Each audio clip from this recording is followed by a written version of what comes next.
Shoutout mga kalingap! Uy, Kalingap Jomar at Carla Topolar dumalaw sa kanilang nabiling lupa sa Daet para paghandaan ang pagpapatayo ng kanilang bagong bahay. Ayan ang pag-uusapan natin.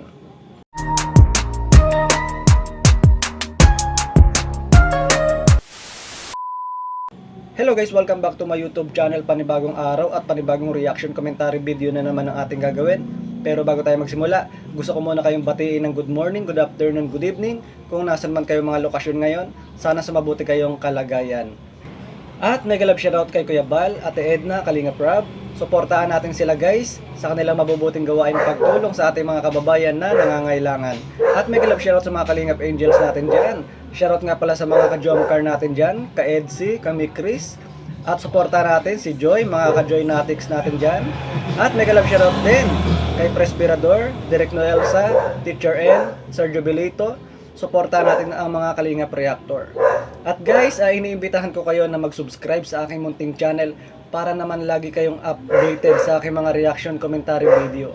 So ayan nga guys, at panoorin natin itong maikling video, yung pagdalaw ni Kalingap Jomar at Carla Topolar sa kanilang pagtatayuan ng kanilang bagong bahay.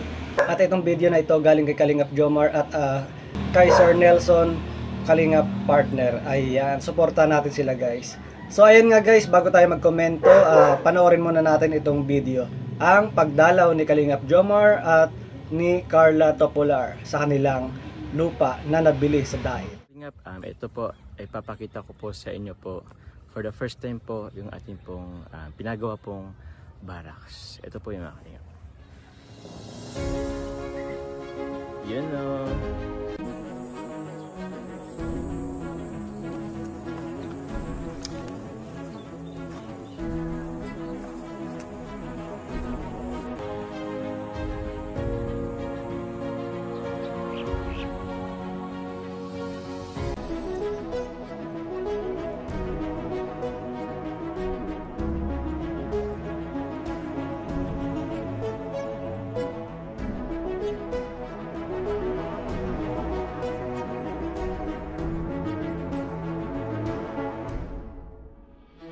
Yan bro. So ito na yung ano po, ginagawa nating barracks. Tingnan natin sa loob. Bro, paano kunyari, magawa ka dito ng CR.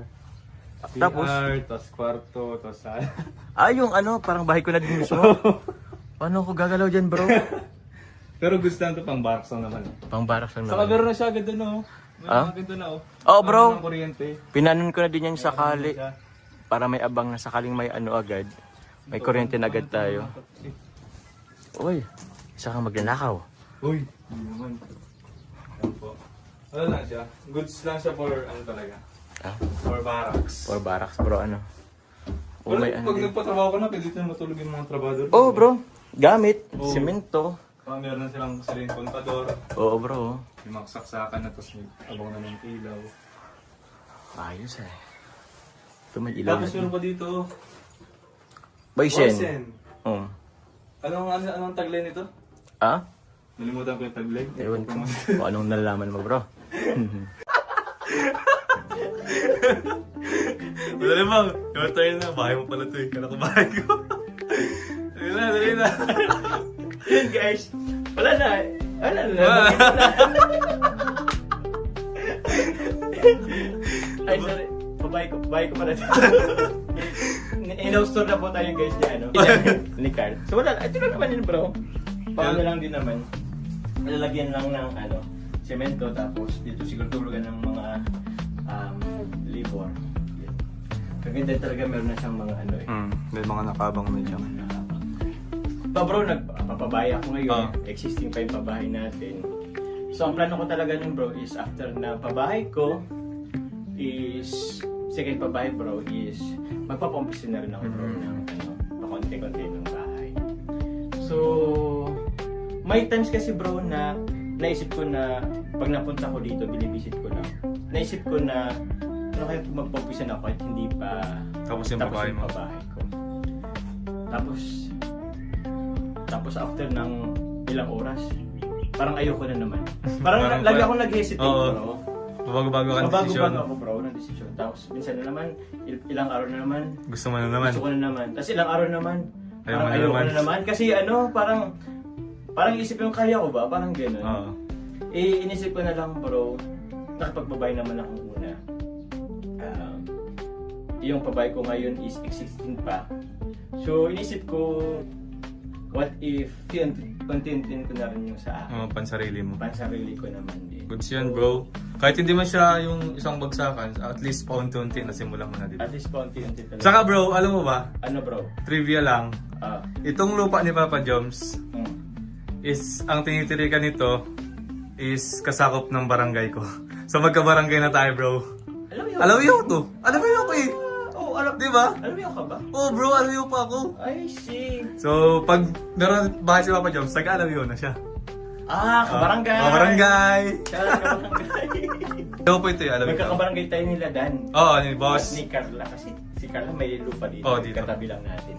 Yan si Baby Carla. Kaya ngayon, so sa kanya ito, makaharap yung dito. So, tama ito. Ilangin kaya muna natin simula doon, JL.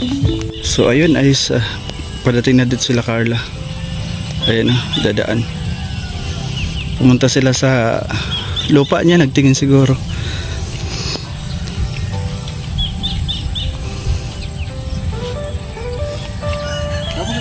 Punta na si Carla dito, oh.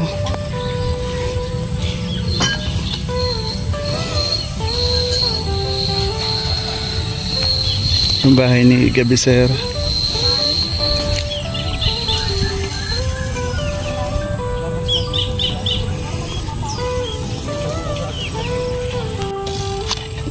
Carla, napakagandang bata tapos napakabait pa. May lupa kayo dito, Baby Carla? May lupa po kayo? Ilan? Isa lang? Saan po doon? Katabi? Magkatabi kayo ni Papa Jom. Napakaganda. Wala kayo ngayong mission? Ay, wala po. Linggo Opo, Sunday ba? Salamat kasi napakabait na bata na to. Kaya dami nagmamahal sa inyo. Kasi ganyan napakabait. 'Di ba hindi siya katulad mga kalingap ng iba na mangiisnab, guys, hindi ka kakausapin. Pero siya is napaka-humble. Salamat Baby Carla. So yun nga guys, napanood natin yung video at ito ay credit kay Kalingap Jomar at sa Kalingap partner na si Sir Nelson. So ayun nga guys, nakita natin, napanood natin yung nabiling lupa ni Kalingap Jomar at ni Carla Topular. Ayan. So magkatabi sila guys ng lupa. Then maganda po yung lokasyon, malawak at pinaghahandaan na nila yung pagpapatayo ng kanilang bahay. Maganda po yan dahil para hindi na sila mag-apartment tulad ni Carla at para malapit sila kasi nandun naman talaga sa dait yung kanilang trabaho, lalo na rin kay Kalingap Jomar para pwedeng dumalaw ang kanilang pamilya. So maganda yung lokasyon at pinaghahanda na nila yung pagpapatayo ng kanilang bagong bahay.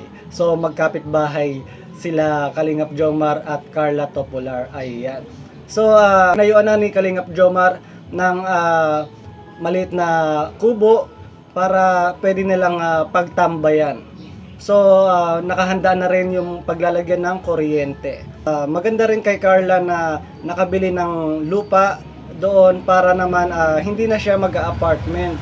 So mahirap kasi yung nag-apartment ka. Mas maganda talaga may sarili ka talagang bahay.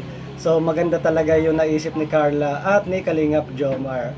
So ayun nga guys, maraming mga plano si Kalingap Jomar sa kanyang lupa na pwedeng pagtayuan ng kanyang malaking bahay. So pansamantala ay pinatayuan niya muna ng kubo para maging tambayan nila. So malawak po doon at presko yung hangin.